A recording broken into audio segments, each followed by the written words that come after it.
রহমতুল্লাহ। Doctor Mohammad ইউনূসের রাজনৈতিক হালচাল খুবই খারাপ। দেশীয় আন্তর্জাতিক চাপে ডক্টর মোহাম্মদ ইউনূস এখন পিষ্ট হয়ে যাচ্ছে। মানে ওই যে ডক্টর মোহাম্মদ ইউনূস এর অবস্থা এখন এরকম যে ভিক্ষার দরকার নেই, কুকুর ঠেকা। মানে কি যে করবে, কোথায় যাবে, কার সামনে যে দাঁড়াবে, এইসব নানান তাল কাহিনী ডক্টর মোহাম্মদ ইউনূসকে একেবারে পিষ্ট করে ফেলছে।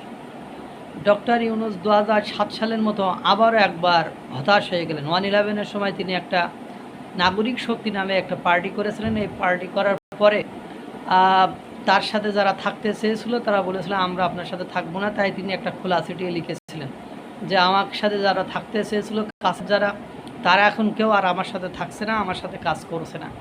তো বলছে ডক্টর ইউনূস 2007 সালের মতো আরও একবার হতাশ। রাজনীতি করার স্বাদ আরও একবার মিটে যাচ্ছে ডক্টর ইউনূস। আন্তর্জাতিক চাপ আর মিত্ররা মুখ ফিরিয়ে নেওয়ায় ইমেজ সংকটে পড়েছেন ডক্টর ইউনূস। এদিকে মানবতা বিরোধী অভিযোগ এনে কমপক্ষে 2টি বিদেশি প্রতিষ্ঠান আন্তর্জাতিক অপরাধ আদালত ICC ডক্টর ইউনূসের বিরুদ্ধে পিটিশন দায়ের করতে যাচ্ছে। এবার নেন ঠেলা। আন্তর্জাতিকভাবে একাধিক আইনি জটিলতার আশঙ্কা দেখা যাচ্ছে।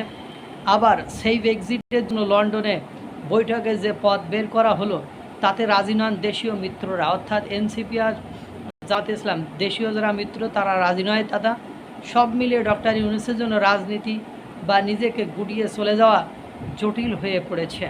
আমরা জানেন যে ডাউন স্ট্রিট চেম্বার্স মানবতা বিরোধী অপরাধের জন্য বিভিন্ন ইস্যুতে, যে মব জাস্টিস, মব ভায়োলেন্স, বিনা বিচারে আটক সহ বিভিন্ন ইস্যুতে ডক্টর ইউনূসের বিরুদ্ধে পিটিশন বা মামলা দায়ের করতে যাচ্ছে আন্তর্জাতিক অপরাধ ট্রাইব্যুনালে। এদিকে ডক্টর ইউনূস বিএনপির সাথে, অর্থাৎ তারেক রহমানের সাথে বৈঠকের পর নির্বাচন আগে করার, ফেব্রুয়ারিতে করার সিদ্ধান্ত নিলে বাংলাদেশের NCP মানে জাতীয় নাগরিক পার্টি, যাকে কিংস পার্টি বলা হয়, তারা এবং জামাতে ইসলাম একেবারে বেঁকে বসেছে এবং ডক্টর ইউনূসকে নিয়ে বিষাদাগার, মানে একের পর এক উদ্ভট মন্তব্য করে যাচ্ছে। সে নিরপেক্ষতা হারিয়েছে, সে অনুরাগ ভাজন, সে বিএনপির সুযোগ সুবিধা দিচ্ছে, এই ধরনের কথা। আবার RRIA একটি আইনি সংস্থা, তারাও আবার ডক্টর ইউনূসের বিরুদ্ধে আন্তর্জাতিক অপরাধ আদালতে